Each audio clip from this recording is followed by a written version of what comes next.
नमस्कार, आदाब, सत श्री अकाल, जय भीम, जोहार। मेरा नाम है नवीन कुमार। नई संसद में नया बिल, और वो नया बिल महिला आरक्षण का बिल, नारी शक्ति वंदन बिल इसको कहा गया है। लेकिन क्या यह वाकई महिलाओं को फायदा पहुंचाने के लिए लाया गया है बिल, या फिर महिलाओं को बुद्धू बनाने के लिए लाया गया है बिल? यह बिल महिलाओं को धोखा देने के लिए लाया गया है। यह सवाल उठने तय थे और यह सवाल उठने लगे हैं। सबसे पहले कांग्रेस पार्टी ने यह सवाल उठाया कि नरेंद्र मोदी की नीयत महिला आरक्षण को लेकर ठीक नहीं है, क्योंकि वो असल में महिला आरक्षण देना ही नहीं चाहती और तत्काल नहीं देना चाहती। और अगर वो देना चाहती तो 2024 में लोकसभा के चुनाव होने जा रहे हैं, उसमें महिला आरक्षण बिल दे दिया जाता। लेकिन एक चीज नोट कर लीजिए, नरेंद्र मोदी जो बिल लेकर आए हैं, जो विधेयक लेकर आए हैं, वो अगर पास हो भी गया तो 2024 में महिलाओं को किसी भी तरह का आरक्षण नहीं मिलने वाला है। और इसके बाद भी जो चुनाव होंगे विधानसभा और लोकसभा के, उसमें नहीं मिलेगा आरक्षण। इसमें एक शर्त है। कब तक नहीं मिलेगा आरक्षण? तब तक नहीं मिलेगा आरक्षण जब तक कि सेंसस नहीं हो जाता। जो हर दशक में जनगणना होती है, वो जनगणना नहीं हो जाती। और नरेंद्र मोदी जनगणना कराना नहीं चाहते, या फिर नरेंद्र मोदी जनगणना से डर रहे हैं, जनगणना कराने के लायक नहीं है। ये तीनों सवाल नरेंद्र मोदी के सामने है और सबसे बड़ा सवाल उनकी नीयत पर है। और जनगणना को लेकर तो साफ तौर पर उनकी नीयत में खोट है। कांग्रेस पार्टी ने सीधा सवाल उठाया कि G20 में भारत इकलौता ऐसा देश है जिसमें अभी तक जो दशकवार जनगणना होती है, हर 10 साल पर जनगणना होती है, आप जानते होंगे। लेकिन नरेंद्र मोदी पहले ऐसे प्रधानमंत्री हैं जिन्होंने अपने 10 साल के कार्यकाल में जनगणना नहीं होने दी। आप नोट करिए इस शब्द को, नरेंद्र मोदी ने जनगणना नहीं होने दी, क्योंकि पूरा एक विभाग है सेंसस ऑफ इंडिया, वो 10 साल काम करता है जनगणना कराने के लिए। लेकिन नरेंद्र मोदी ने रोक लगा दी, जनगणना नहीं होने दी। अलग अलग बहाने, अलग अलग कारण। कई बार संसद में सवाल उठे कि जनगणना आप क्यों नहीं करा रहे। कई पार्टियों के, मनोज झा ने, आरजेडी के सांसद, राज्यसभा में सवाल उठाया कि जनगणना आप क्यों नहीं करा रहे, आपकी नीयत ठीक नहीं है। लेकिन नरेंद्र मोदी ने जनगणना नहीं होने दी तो नहीं होने दी। अब जनगणना का सवाल कैसे जुड़ता है महिला आरक्षण से? कांग्रेस पार्टी ने कहा कि चुनावी जुमलों के इस मौसम में उन सभी जुमलों में सबसे बड़ा जुमला है करोड़ों भारतीय महिलाओं और लड़कियों की उम्मीदों के साथ बहुत बड़ा धोखा है। धोखा का कहा जा रहा है। महिलाओं को, इस देश की आधी आबादी को नरेंद्र मोदी ने बुद्धू बनाया है, मूर्ख बनाया है, उन्हें धोखा दिया है। क्यों, कैसे धोखा दिया है? क्योंकि ये जो महिला नारी शक्ति वंदन बिल, आप एक तरफ वंदन कह रहे हो और दूसरी तरफ चुनाव में अपने माथे पर चंदन लगाने का इंतजाम कर रहे हो। कैसे नरेंद्र मोदी की नीयत में खोट है, जरा इसको समझिएगा। क्योंकि यह जो वंदन बिल आया है, नारी शक्ति वंदन बिल, इसमें साफ साफ लिखा हुआ है कि साहब ये जो, और दोहरा धोखा है, दोहरे तरीके से बुद्धू बनाया गया। इसको समझिएगा। पहला, साफ साफ लिखा हुआ है कि ये जो जातीय आरक्षण का बिल हम लेकर आए हैं, जिस पर हम कानून बनाना चाहते हैं, वो तब लागू होगा जब भारत में 2023 के बाद जनगणना होगी। जनगणना के बाद, पहले तो जनगणना की तारीख ही नहीं आई है, उसके 2 साल तैयारी करनी पड़ती है कोई भी जनगणना कराने के लिए। मतलब अगर अभी नरेंद्र मोदी जनगणना कराना शुरू करें तो कम से कम 2025 या 26 में उसके नतीजे सामने आएंगे, पूरी उसकी रिपोर्ट आएगी। तो अभी तो ऐलान ही नहीं हुआ है जनगणना का। तो लिखा हुआ है नारी शक्ति वंदन बिल में कि पहली जनगणना होगी 2023 के बाद, और उसके बाद डिलिमिटेशन होगा। डिलिमिटेशन क्या होता है? सारे संसदीय और विधानसभा क्षेत्रों का पुनर्गठन। 2025 के बाद वैसे भी सीटों की संख्या बढ़ाई जानी है, तो जो पुनर्गठन होगा, जो डीलिमिटेशन होगा, जो सीटें बदलेंगी, उनका जो क्षेत्रफल बदलेगा, जनसंख्या के आधार पर और क्षेत्रफल के आधार पर जो जगहें तय होंगी, नई सीटें बनेंगी, कुछ पुरानी सीटें खत्म होंगी, कुछ सीटें बढ़ेंगी। और जब डीलिमिटेशन कमे, और डीलिमिटेशन कौन करता है? चुनाव आयोग करता है। जनगणना कराता है सेंसस ऑफ इंडिया, डीलिमिटेशन चुनाव आयोग करता है। तो पहले तो जनगणना की रिपोर्ट आए, सेंसस ऑफ इंडिया की रिपोर्ट आए, उसके बाद चुनाव आयोग डीलिमिटेशन का ऐलान करे, फिर डीलिमिटेशन की कार्रवाई शुरू। पूरे देश में डीलिमिटेशन करने का मतलब हुआ कम से कम साल, 1.5 साल का प्रोसेस मान लीजिए। तो 2 साल तो जनगणना कराने में लगेगा, साल 1.5 साल अगर सब जल्दी जल्दी हुआ तो भी, और उसके बाद डीलिमिटेशन, फिर डीलिमिटेशन कमेटी की रिपोर्ट आएगी, उसके बाद तय होगी रिजर्व्ड सीटें। तो 2024 छोड़ दीजिए, 2029 तक भी महिला आरक्षण जो कानून बनेगा, अगर पास हुआ तो लागू हो जाए, तो मान लीजिए कि जल्दी हो जाएगा। और 2024 के बाद किसकी सरकार बनेगी कौन जानता है?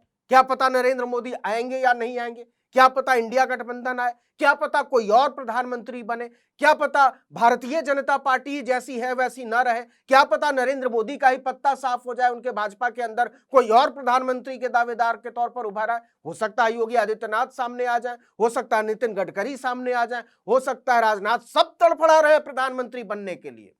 अब नरेंद्र मोदी जो ये कानून लेकर आए हैं, जो विधेयक लेकर आए, वो कह रहे हैं कि देखो जी, सेहरा तो हम बांधेंगे, जो अगली सरकार आएगी वो तय करेगी कि आरक्षण, मतलब अगर इनकी सरकार नहीं आई तो, मतलब अगर नरेंद्र मोदी सत्ता में नहीं आए तो वो अगली सरकार पर छोड़कर जा रहे हैं कि हम एक कानून तुम्हारे लिए बनाकर जा रहे हैं, अगली सरकार का काम करके जा रहे हैं। ये क्या बात होती है कि हम एक कानून बना दे रहे हैं, 10 साल बाद ये लागू होगा। अब तो इसका यह भी देखना पड़ेगा कि ऐसी संवैधानिक व्यवस्था है क्या कि उस कार्यकाल में लागू ना हो, जो प्रधानमंत्री या जो सरकार चल रही है 5 साल की, उसके बाद की सरकार अगर कोई काम करती है, उस पर यह फाउंडेशन हो उस पिछली सरकार के बनाए हुए कानून को पहली दफा लागू करने का। तो यह भी हो सकता है कि अगर बिल पास भी हो जाए तो संविधान पीठ के पास चली जाए कि ऐसी संवैधानिक व्यवस्था है कि नहीं है, सुप्रीम कोर्ट को तय करना पड़े। कुल मिलाकर यह तो पहला धोखा हुआ। दूसरा धोखा क्या है कि इसमें ओबीसी महिलाओं का जिक्र नहीं है। मतलब इस देश में जो लगभग 52% आबादी है पिछड़ों की, 52% से भी ज्यादा ही आबादी है, लेकिन आप 50% भी मानिए तो 50% की आधी आबादी मतलब 25%, मतलब इस देश की 1/4 महिलाएं जो पिछड़ी महिलाएं हैं, पिछड़ी जाति की महिलाएं हैं, उनके लिए कोई प्रावधान नहीं है। तो इसका मतलब यह है कि ये तो उनके साथ धोखा है। फिर शहरी महिलाएं आ जाएंगी, सवर्ण जातियों की महिलाएं जो हैं वो पिछड़े इलाकों में जहां पिछड़ों का प्रतिनिधित्व था, जहां ओबीसी की तादाद ज्यादा है, उन पर जबरन सवर्ण महिलाओं को थोपा जाएगा, शहरी महिलाओं को थोपा जाएगा। गांव से प्रतिनिधित्व नहीं आएगा, क्योंकि आप तो मानकर चल रहे हैं कि पिछड़ा तबका जो है उसको ज्यादा कुछ कर, मतलब आरक्षण आप किसको देते हैं? कमजोर लोगों को देते हैं, दबे कुचले लोगों को देते हैं, जो लोग किसी वजह से व्यवस्था में पिछड़ गए हैं उनके लिए देते हैं। और जातीय आरक्षण जो है वो इसीलिए जातीय आरक्षण और जातीय जनगणना को आपस में जोड़ने की जरूरत है, लेकिन प्रधानमंत्री तो जनगणना ही नहीं कराना चाहते। तो पिछड़ी महिलाओं को रिजर्वेशन नहीं है, इसलिए ओबीसी तबके की महिलाओं, तुम अपने आप में समझ लो कि नरेंद्र मोदी के लिए कहीं एग्जिस्ट नहीं कर रही हो। तुम्हारे लिए नरेंद्र मोदी ने कोई बंदोबस्त नहीं किया है, उन्होंने जो भी किया है वो सबके सामने है, वो अगली सरकारों के हवाले कर दिया है। तो कुल मिलाकर कहानी ये है कि आम आदमी पार्टी की आतिशी ने प्रेस कॉन्फ्रेंस किया और उन्होंने कहा कि ये तो डबल इंजन की सरकार ने महिलाओं के साथ डबल धोखा किया है, फर्जीवाड़ा किया है, बुद्धू बनाया है, बेवकूफ बनाया है। तो अब धीरे धीरे बाकी दलों की भी प्रतिक्रियाएं आएंगी, लेकिन जो कांग्रेस पार्टी ने कहा वो साफ साफ कहा कि महिला आरक्षण विधेयक के अधिनियम बनने के बाद आयोजित पहली दशकीय जनगणना के बाद ही महिलाओं के लिए आरक्षण लागू होगा। यह जनगणना कब होगी, यह सवाल उठाया। विधेयक में यह भी कहा गया कि आरक्षण अगली जनगणना के प्रकाशन छपेगा तब, उसके बाद परिसीमन की प्रक्रिया, मतलब डीलिमिटेशन प्रोसेस के बाद ही प्रभावी होगा।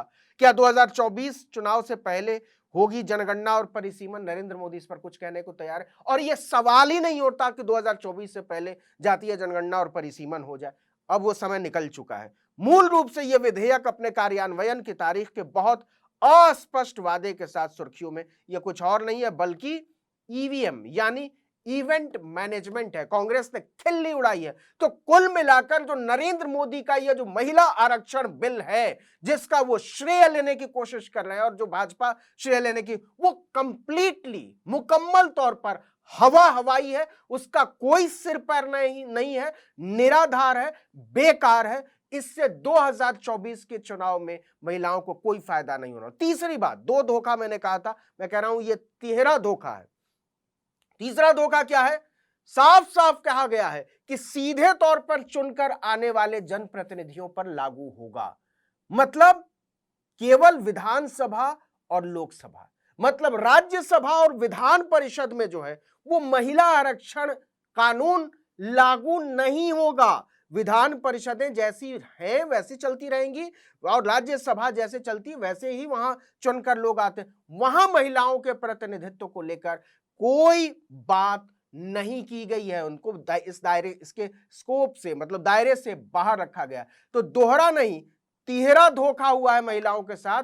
तिहरे स्तर पर उनको बुद्धू बनाया गया है, तिहरे स्तर पर बेवकूफ बनाया गया है। नरेंद्र मोदी का ये जो महिला आरक्षण बिल है, भारतीय जनता पार्टी का ये जो महिला आरक्षण बिल है, वो पूरी तरीके से हवाई है। 2024 के चुनाव में महिलाओं के हिस्से में इसके कानून बन जाने के बाद भी कुछ नहीं आने वाला है। नरेंद्र मोदी ने यह आरोप लगा रहे हैं तमाम राजनीतिक दल, आम आदमी पार्टी और कांग्रेस पार्टी। धीरे धीरे बहुत सारे दलों की प्रतिक्रियाएं आएंगी, लेकिन कम से कम इन 2 दलों ने सीधे सीधे आरोप लगाया है कि नरेंद्र मोदी ने भारत की आधी आबादी के साथ, महिलाओं के साथ, बेटियों के साथ, लड़कियों के साथ विश्वासघात किया है, उनको ठगा है, उनको छला है। इस वीडियो में इतना ही, लेकिन अगर आपने आर्टिकल 19 इंडिया को अब तक सब्सक्राइब नहीं किया है तो फौरन कीजिए, बेल आइकॉन दबाइए, घंटी जैसी आकृति लाइक कीजिए और कमेंट करके बताइए हमारा वीडियो आपको कैसा लगा। यूट्यूब पर देख रहे हैं तो हमारे चैनल को सब्सक्राइब कर लीजिए, फेसबुक पर देख रहे हैं तो हमारे पेज को लाइक कीजिए, इंस्टाग्राम पर हमें फॉलो कीजिए और हमारा ट्विटर हैंडल है article19_India और मेरा ट्विटर हैंडल है नवीन जर्नलिस्ट। आप मुझे भी फॉलो कर सकते हैं। नमस्कार।